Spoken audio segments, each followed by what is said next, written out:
Welcome back to 1-to-1 మజీద్ గారు. ఇక్కడ మనకి ఎన్కౌంటర్స్ అనే వాటికి మీరు సాక్రిసెంట్ అవుతున్నాయి అంటే ఒక ధర్మబద్ధమైనటువంటి చర్య అవుతున్నాయి అని అనడానికి ప్రధానంగా పోలీస్ కానీ లేకపోతే సెక్యూరిటీ ఫోర్సెస్ కానీ చూపిస్తున్నటువంటి కారణం టెర్రరిజం.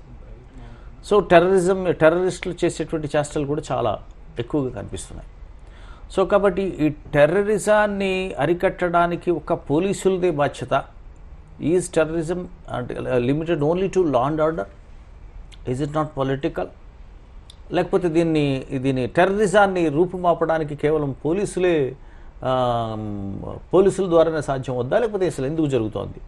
సో టెర్రరిస్ట్ అటాక్స్కి సంబంధించి అంటే దానికి మూలం ఏమిటి? See, I think so far as terrorism is concerned, not only in our country but all over the world, I have this analysis where I think there are two main reasons. Okay, rendu karanalu. First is if you see all over the world, wherever there is democracy in every country, okay, there is also conflict between communities. అంటే ప్రజాస్వామ్యం ఉన్న చోట కూడా రెండు సమూహాల మధ్య ఘర్షణ ఉంటుంది. And that is because in the name of democracy, we are following majoritarianism, okay, rule of majority, okay, and not the rule of citizens. Right. అంటే ప్రజాస్వామ్యం అంటే మెజారిటీ సంఖ్య కలిగినటువంటి సమూహాల ఆధిపత్యం అనుకుంటున్నాను తప్ప, సో అందులో ఉండేటువంటి బహుళత్వం అన్ని సమూహాలకి ఉండేటువంటి సమభాగస్వామ్యం అనుకోవడం లేదు.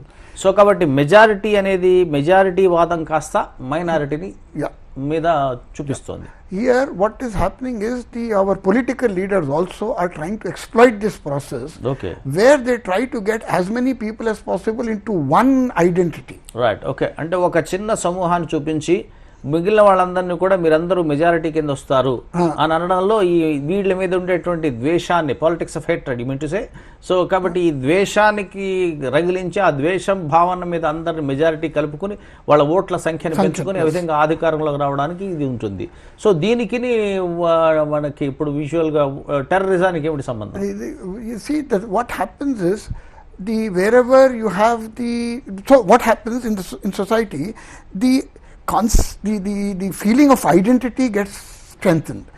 I don't think of myself as a citizen, but I start thinking of myself as a Hindu, as a Muslim, as a Dalit, as an upper caste, as a language, Telugu, Marathi, whatever. Okay, ఈ ఆధిపత్య భావజాలం వల్ల ఎవరికి వాళ్ళు వ్యక్తిగా కన్నా సమూహంగా అభద్రత ఫీల్ అయ్యి, సో దాని యొక్క ఒక అస్తిత్వం, ఒక ఐడెంటిటీ, నేను మీ అందరం ముస్లిమ్స్, మీ అందరం దళితులు, మీ అందరం ఫలానా అనేటువంటి భావనకు గురి చేయడానికి కారణం ఈ ఆధిపత్య భావజాలం. Right, majority. So this is where we try to get more and more people within our own identities, okay, and try to access the resources of the system and society, not because we are citizens but because we belong to a particular community. Fine. అంటే కేవలం పౌరులుగా కాకుండా కూడా మేము సమూహాలకు చెందిన వాళ్ళుగా మాకున్నటువంటి శక్తియుక్తులు ఏమిటనేది వెతుక్కుంటూ ఉంటాం. So it is in this process where some communities get more, some others are deprived. Right. And those who are deprived, normally they will be the minorities. Those who are deprived, they develop a sense of injustice. Okay, ఎవరైతే మనకి కొన్ని సమూహాలు నష్టపోతున్నాయో, తక్కువ సంఖ్యలో ఉన్న వాళ్ళవి, తమకు అన్యాయం జరుగుతుంది అనేటువంటి భావనలోంచి ఈ next so when they develop this sense of injustice, okay, lot of them try to go and negotiate with the system, right, saying that we must have our rights, you have to look at us, you have to do things for us and all that. Generally most of the people from those communities, whichever minority, okay, they will try to do that. మా హక్కులు కాపాడండి అని అడుగుతూ ఉంటారు. But there will be always some fringe element, some fringe group within those groups. అందులో కూడా కొంచెం అత్యుత్సాహంగా ఉండేటువంటి వాళ్ళు, లేకపోతే ఎక్కువ ఆవేశపరులు కొద్దిమంది ఉంటారు. So there, because they think injustice has been done to them, okay, and by the system, so they try to take law in their own hands, okay, and that is what leads to some of them becoming terrorists. Okay, వీళ్ళకి ఎవరైతే వాళ్ళకు ఉండే ఆవేశాన్ని లేకపోతే నష్టం జరుగుతుందనే భావనలో ఉండేటువంటి వాళ్ళు ఈ వ్యవస్థ వల్లే మనకి నష్టం జరుగుతుంది అనేటువంటి అసంతృప్తి ఉన్నట్టు అతి కొద్ది మంది వాళ్ళని ఈ టెర్రరిస్ట్ గ్రూప్స్ లాగుతుంటాయి. Okay, This doesn't stop here. Right. And మీకు I'll pose you one other question to you. మీకు ఇంకో ప్రశ్న వేస్తా. మీరు ఇది భారతదేశంలో జరుగుతుంది కాబట్టి ఇక్కడ చాలామంది కొద్ది మంది ఒక ఉగ్రవాద సంస్థల్లోకి కొన్ని మైనారిటీస్ని కమ్యూనిటీస్ నుంచి వెళ్తున్నారన్న భావనకి మీరు మరి సమాధానం చెప్పారు. కానీ ఇక్కడ సపోజ్ టేక్ ఫర్ ఇన్స్టెన్స్ మీరు ఎన్నో సందర్భాల్లో పాకిస్తాన్ వెళ్ళారు. ఇవాళ పాకిస్తాన్లో అది ఇక్కడ ఏదైతే మైనారిటీగా ఉన్నటువంటి మత విశ్వాసం ఉందో అది మెజారిటీ మత విశ్వాసం, రైట్. కానీ ఇవాళ జరుగుతున్నటువంటి ఉగ్రవాద దాడుల్లో పాకిస్తాన్లో అత్యధికంగా మెజారిటీ మత విశ్వాసం ఉన్న వాళ్ళే చనిపోతున్నారు ఎవ్రీడే. ఇంకెక్కడ మనకు తక్కువ జరుగుతున్న కంపారిటివ్ చూస్తే పాకిస్తాన్లో జరుగుతున్నటువంటి ఉగ్రవాద దాడులు మన దేశంలో కూడా జరగడం లేదు. అందుకు ఆ దేశ పౌరులే నిజంగా నష్టపోతున్నారు. ఆ దేశంలో ఉండి ఇప్పుడు మనం ఇక్కడ స్పష్టంగా చెప్పాలంటే ఇక్కడ ఏ ముస్లిం సోదరుల మీద ఇక్కడ మనకి ఆ ముద్రలు వేస్తున్నారో అదే ముస్లిం సోదరులు అక్కడ మళ్ళీ చనిపోతున్నారు. కాబట్టి మరి అటాక్ చేసేటువంటి టెర్రరిస్ట్ గ్రూప్స్ అదే మత విశ్వాసానికి చెంది ఉండి చనిపోతున్న వాళ్ళు కూడా అదే మత విశ్వాసానికి చెంది ఉంటే మరి అక్కడ టెర్రరిజానికి ఇదే కారణం ఎలా వర్తిస్తుంది? You see, actually terrorism is not restricted only to the minorities. Okay. Where, you know, in minorities, some of the people may be feeling that they are discriminated against. Right. And terrorism is also not restricted only to religion. For Okay. example, you have now, of late, in the last 20-25 years only, you are hearing about Islamic terrorism, this, that, things like that.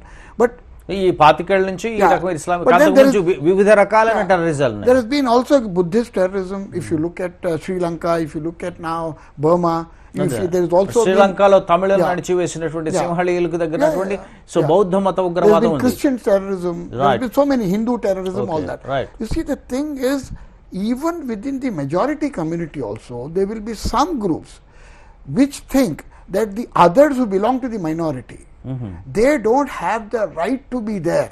They don't have the right to take anything what they are demanding. అంటే చాలా majority మత విశ్వాసం కలిగిన వాళ్ళు మైనారిటీల పట్ల ఉండేటువంటి కొద్ది మంది, మెజారిటీ మత విశ్వాసం అందరికి కాదు కొంతమందికి ఉంటుంది. అంటే అసలు మైనారిటీ సమూహాలకు సంబంధించిన వీళ్ళకి ఎందుకు హక్కులు ఉన్నాయి అసలు వీళ్ళు అంటే చాలా మందికి సందర్భాల్లో అసలు వీళ్ళు దేశంలో ఉండదగ్గవారా కూడా అనేటువంటి. ఓకే, ఒక ఖాదర్ మొహియుద్దీన్ అనే ముస్లిం తెలుగు కవి రైట్ పుట్టుమచ్చ దాంట్లో తమ అంటే మైనారిటీల గురించి రాస్తూ పుట్టుమచ్చలో మేము పుట్టక ముందే మా పేర్లను దేశద్రోహుల జాబితాలో రాశారు అని బాధపడతాడు. అంటే యాక్చువల్గా అంటే వీళ్ళు స్వరాజ్యం వచ్చిన తర్వాత ఈ దేశంలో ఉండిపోయి వేరే దేశం వచ్చిన ఇక్కడ ఉండిపోయినప్పుడు కూడా నిజానికి ప్యాట్రియట్స్గా భావించాల్సిన అవసరం ఉన్నప్పటికీ వాళ్ళని ప్రతి సందర్భంలోనూ కూడా అనుమానించడం అనేది ప్రతి దాంట్లో కొద్ది మంది చేసిన దానికి అనుమానించడం అనేది జరుగుతోంది.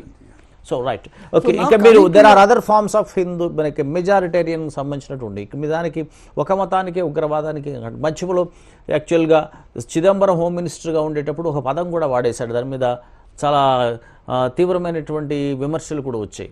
అంటే అది ఏమన్నారంటే సాఫ్రన్ టెర్రరిజం అన్నాడు. సాఫ్రన్ టెర్రరిజం అంటే అక్కడ ఇక్కడ రాజస్థాన్లో ఉండే అజ్మీర్ దర్గా అండ్ ఇక్కడ మన మెక్కా మసీదులో జరిగినటువంటి దాడుల వెనకాల ఒక హిందుత్వ భావజాలం ఉన్నటువంటి అసీమానంద్ గ్రూప్ ఉందనేటువంటి ఆరోపణలు కూడా వచ్చాయి. సో కాబట్టి ఇవాళ చర్చెస్ మీద కూడా దాడులు జరుగుతున్నాయి ఎక్కడ మనకి ఢిల్లీలో వాటిలో. సో వాటి వెనక ఎవరి హస్తం ఉందో కూడా తెలియదు. కాబట్టి ఒక ఉగ్రవాదాన్ని ఒక ప్రత్యేకమైనటువంటి మతానికి అంటగట్టడం కరెక్ట్ కాదనేది మీ అభిప్రాయం, అంతే కదా?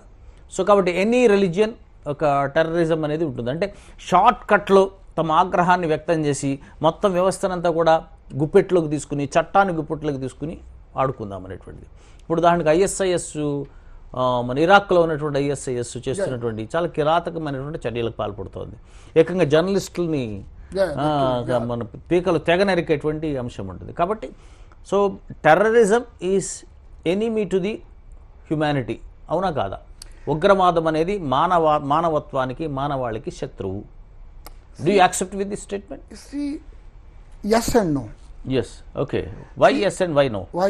Yeah. Yes, because you see, any form of violence has to be condemned, cannot be accepted by anybody. Okay. And unfortunately, what happens is we condemn only the violence by individuals, Okay. but not violence by the state, wherever, all over the Right, world. okay. That is one.